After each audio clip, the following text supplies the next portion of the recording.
We often think of lies as things we tell other people. A small white lie to avoid hurting someone's feelings, or a bigger fabrication to get out of trouble. But what if I told you that the most frequent and most convincing lies aren't told to others at all? They're told inward. They are the stories we tell ourselves, whispered in the quiet moments of our own minds. And the most curious part? We believe them, completely. These are not simple falsehoods. They are intricate constructions designed not to deceive anyone else, but to protect our own sense of self. Have you ever wondered why it's so easy to convince yourself of something you know, deep down, isn't quite true? It's because the lies we tell ourselves serve a powerful purpose. They shield us from uncomfortable truths, from guilt, and from the daunting weight of responsibility.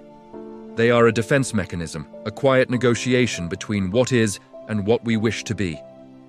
Today, we're going to explore this hidden world of self-deception, not to judge it, but to understand it. Because understanding is the first step toward reclaiming our own narrative and living a more authentic life. To understand why we lie to ourselves, we need to look at the brain's primary function: survival. This doesn't just mean physical survival, but psychological survival as well. Our identity, our sense of who we are, is one of the most precious things we possess. When that identity is threatened by a harsh reality, our mind springs into action. It becomes a master storyteller, reshaping events and reframing our motivations to preserve our self-concept. This process is known as self-deception. It is a cognitive bias where we allow ourselves to believe something that is not true because it feels better than the alternative. Think of it as a psychological immune system. When a painful truth, like a failure, a mistake, or a character flaw, tries to invade our consciousness, the mind identifies it as a threat. It then deploys a powerful defense. It rewrites the story. The failure wasn't really a failure. It was a learning experience someone else caused. The mistake wasn't our fault. Circumstances were against us. This isn't a conscious, deliberate act of lying in the way we might lie to a friend. It's a subtle, automatic process that happens beneath the surface. The mind isn't trying to be malicious. It's trying to protect us from the emotional pain of cognitive dissonance, the mental discomfort experienced when holding two or more contradictory beliefs or values.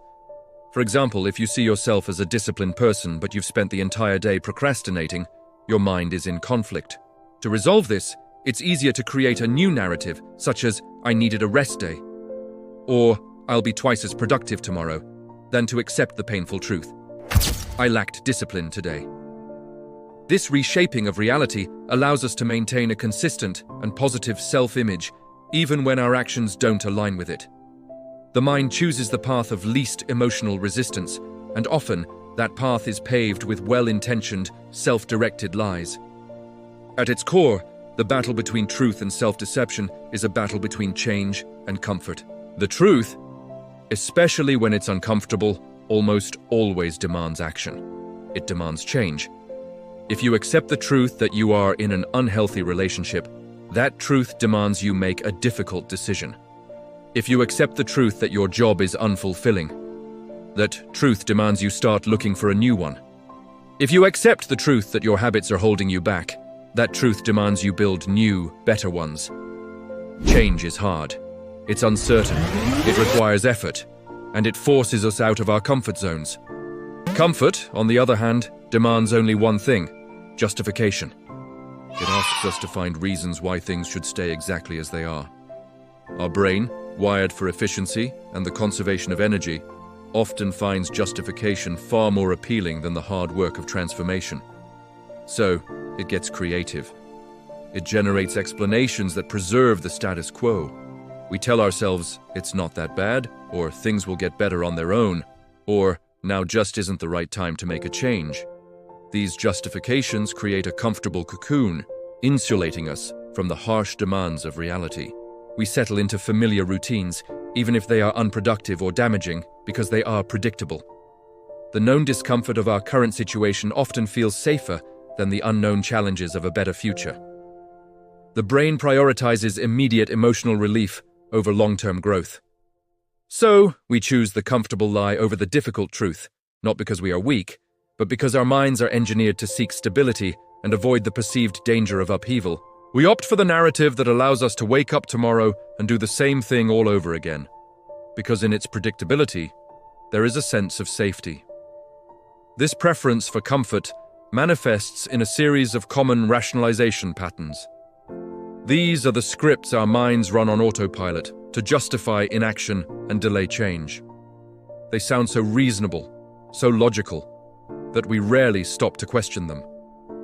One of the most classic is procrastination's theme song. I'll start later. This could be, I'll start the diet on Monday, I'll apply for that job next week, or I'll have that difficult conversation tomorrow. This lie gives us the illusion of commitment without the immediate discomfort of action. It neatly packages our intention and places it in the future, a place that never actually arrives because tomorrow always becomes today. Another powerful pattern is the perfect moment fallacy. This isn't the right time. We convince ourselves that conditions must be absolutely perfect before we can begin. We need more money, more experience, more support, or more time.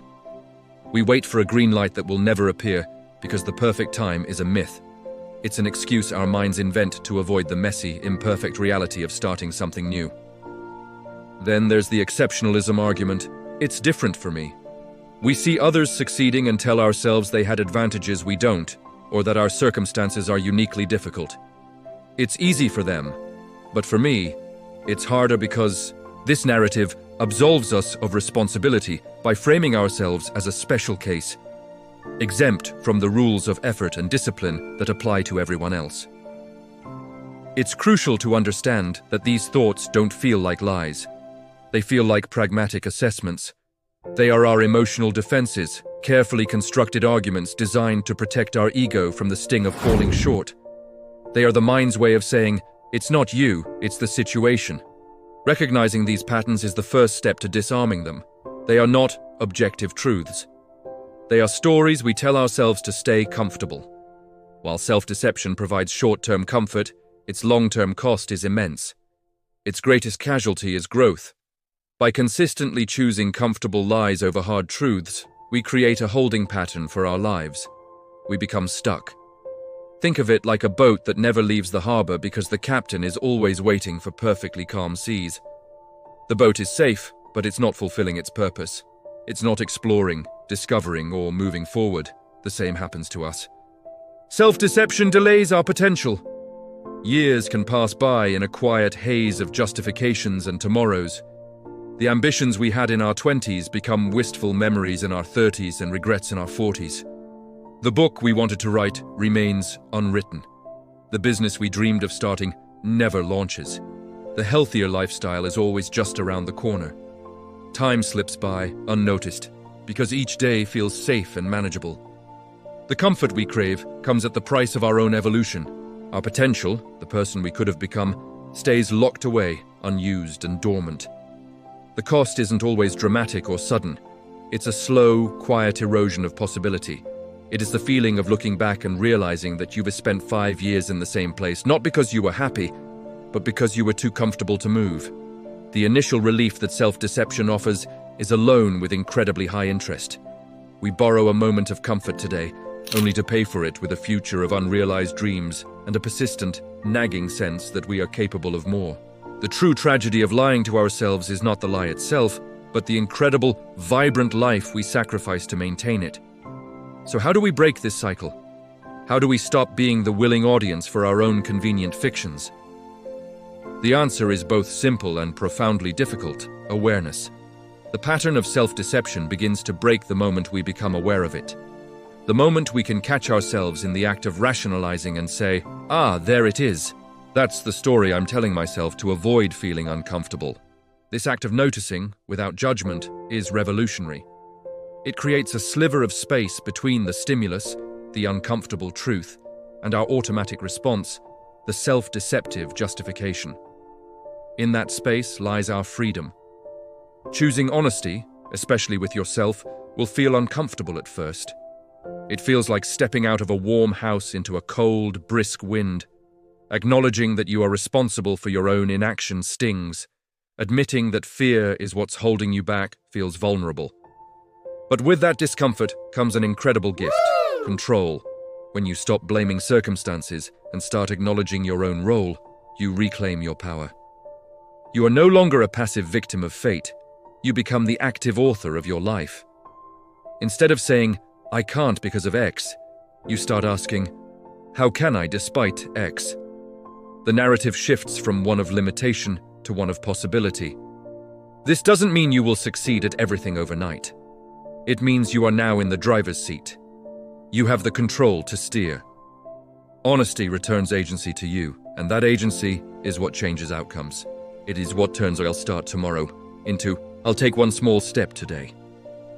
It's what transforms a life of quiet justification into a life of active creation. The truth may not always be comfortable, but it is the only thing that will truly set you free. Thank you for joining me in this reflection. If this resonated with you, consider subscribing for more explorations into the mind. Until next time, be honest with yourself.